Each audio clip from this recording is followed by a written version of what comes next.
I'm here to talk about success, right?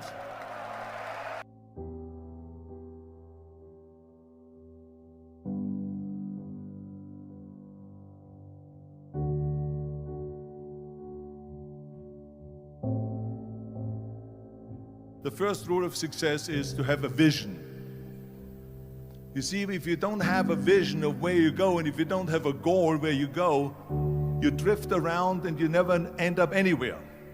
It's like you can have the best ship in the world, you can have the best airplane in the world. If the pilot or the captain doesn't know where to go, it would just drift around. It would not end up anywhere, or most likely in the wrong place. So I was very fortunate that I stumbled onto my vision. I mean, as you know, I was born in 1947 in Austria after the Second World War. And I didn't really like Austria when I grew up. I couldn't wait to get out of there. I couldn't see myself becoming a farmer or a worker in a factory or anything like that. Even though my parents wanted me to stay there and have a normal life. My father wanted me to become a police officer like he was.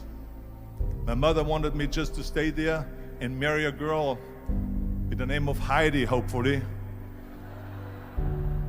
and have a bunch of kids and run around like the Van Trapp family in The Sound of Music. But that was their vision, not mine. My vision was totally different. I felt that I was born for something special, for something unique, for something big. You know how great it felt that I knew where I was going? Imagine the majority of people don't know where they're going. When you have a goal, when you have a vision, everything becomes easy. Because remember that in America, for instance, when you study, you will see the percentage of people that like their jobs. 74% hate their job in America. Now, there is not much different when you come to Europe. The majority of people don't like what they're doing because they're really not doing it because they didn't have a goal and they followed this goal. They just aimlessly drift around, and then all of a sudden there's a job opening, so they get that job because you have to work. But then when you work, it's a chore. It's work. It's not fun. So if you think about, only a quarter of the people really enjoy what they're doing in life.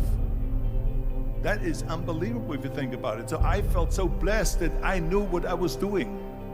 It's like a medical student that studies and knows he wants to become a doctor. You know where to go. So I knew where to go.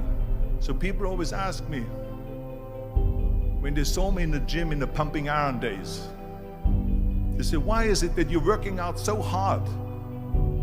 5 hours a day, 6 hours a day, and you have always a smile on your face.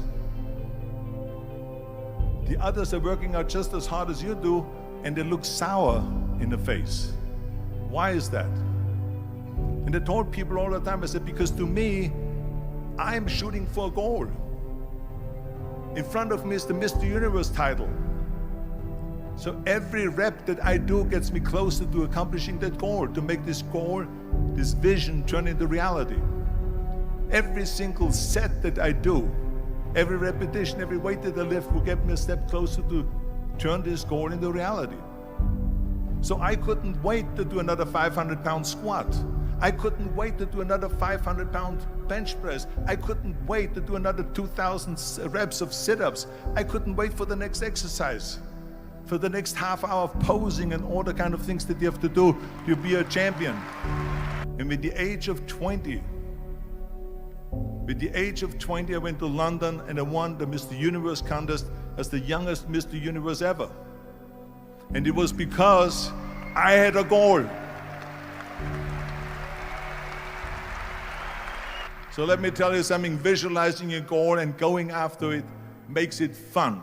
You got to have a purpose no matter what you do in life. You got to have a purpose.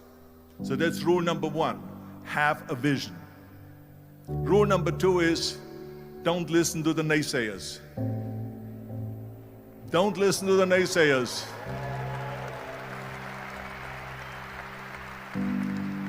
Everything I ever did, the thing that I heard out of people's mouth was, that's impossible. that can't be done or no. So whenever someone said to me, it can't be done, I heard it can be done. When they said no, I heard yes. And when they said it's impossible, I heard it is possible. I'm a strong believer of what Nelson Mandela said, that everything is always impossible until someone does it. Well, I'm going to be the one, I said to myself, I'm going to do it and I'm going to show it to them. Maybe it has never been done before. That's perfectly fine with me. But I'm going to do it. And I did not listen to the naysayers. The next thing, the third point that I'm going to make to you is, before we sit down with Jürgen and talk about the rest of the three, is work your ass off. There is no magic pill. There is no magic out there.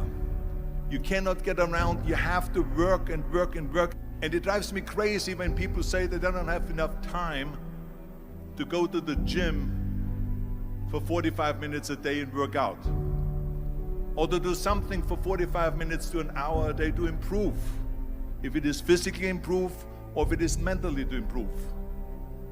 Imagine you read 1 hour a day about history. How much you will learn after 365 hours in 1 year. Think about if you study about the history of musicians, of composers, how much you would know. Imagine if you would work on a business, on some business that you want to develop every day for an hour. Imagine how further along you will go and get. So it drives me nuts because when people say we don't have the time, we have 24 hours a day. We sleep 6 hours a day, so that gives you still 18 hours. Now there's someone shaking their head out here in front. They say probably, I don't sleep 6 hours, I sleep 8 hours, right? Or just sleep faster.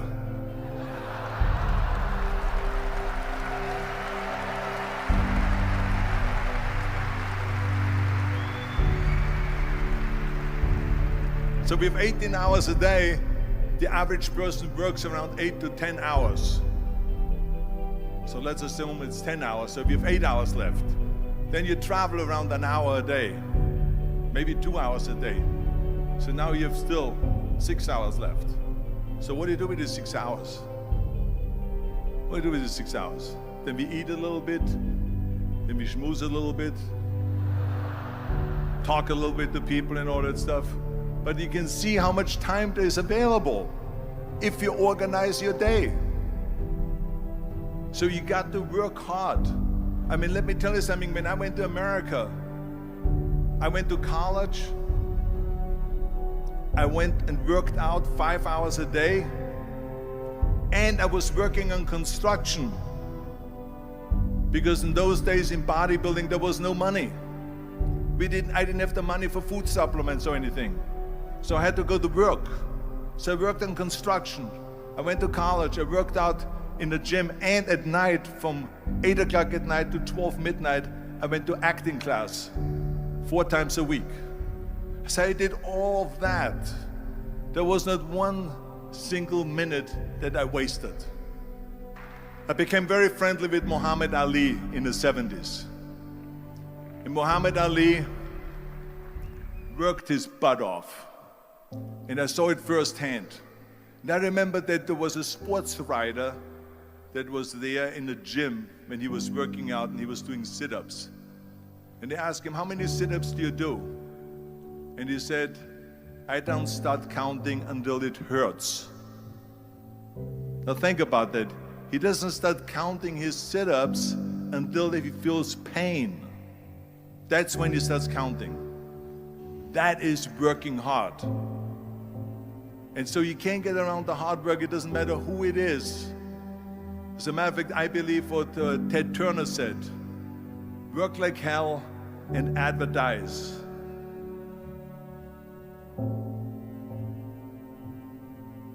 You get it? Work like hell, go to bed, and early to rise, work like hell and advertise. So you work your ass off, and then you let the world know about your work. That's what it is all about. Let people know. If you have a company, if you have a movie, if you do a sports, work your ass off, but then advertise and let everyone know. I hate Plan B.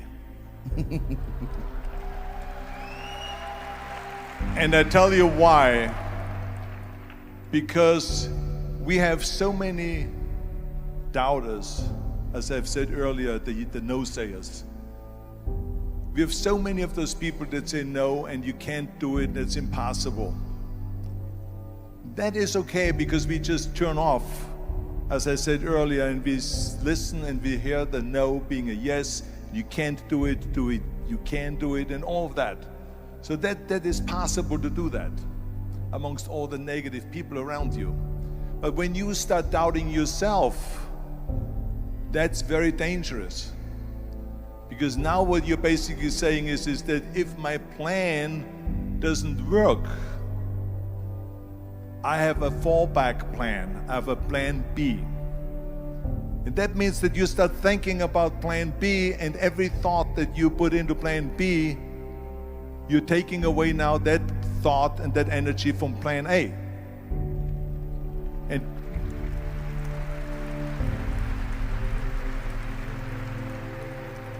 And it's very important to understand that we function better if there is no safety net, because plan B becomes a safety net. It says that if I fail, then I fall and I get picked up and I have something else there that will protect me.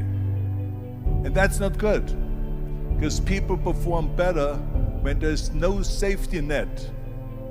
People perform better in sports and everything else if you don't have a plan B.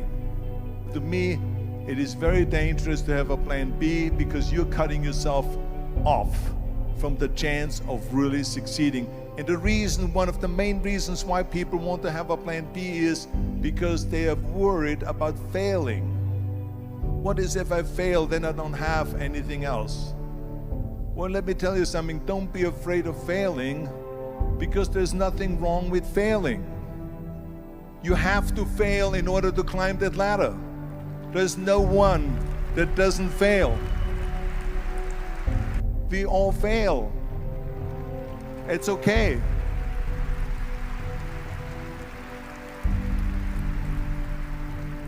What is not okay is that when you fail, you stay down. Whoever stays down is a loser. And winners will fail and get up, fail and get up, fail and get up. You always get up. That is a winner. That is a winner. Hey, we all lose. We all have losses. This is okay. And this is why I say don't be worried about losing, because when you're afraid of losing, then you get frozen. You get stiff. You're not relaxed. You got to be, in order to perform well in anything, if it's in boxing or if it is on your job or with your thinking, is only happening when you relax. So relax. It's okay to fail. Let's just go all out and give it everything that you got. That's what it is all about. So don't be afraid to fail. This is one of my 6 rules to success. You can only feel complete as a person if you think about what can you do for your fellow member around you that maybe needs help. I felt like that. Everyone has a different motivation why you get into that. I was an immigrant going to America, and I saw how America was the most generous country in the world. I mean, they opened up their arms to me, they helped me, they invited me for Thanksgiving dinner. The people, they brought me, the bodybuilders in the gym brought me plates to my apartment because I had no plates, I had no silverware, I had no bedware, I had no pillows, I had no blanket, I had no TV, I had no radio, I had nothing. They brought it to my apartment. They helped me. And I saw that firsthand, this generosity in America. And I said to myself, as an immigrant that is being embraced with open arms, that I need to go and make sure that I give something back.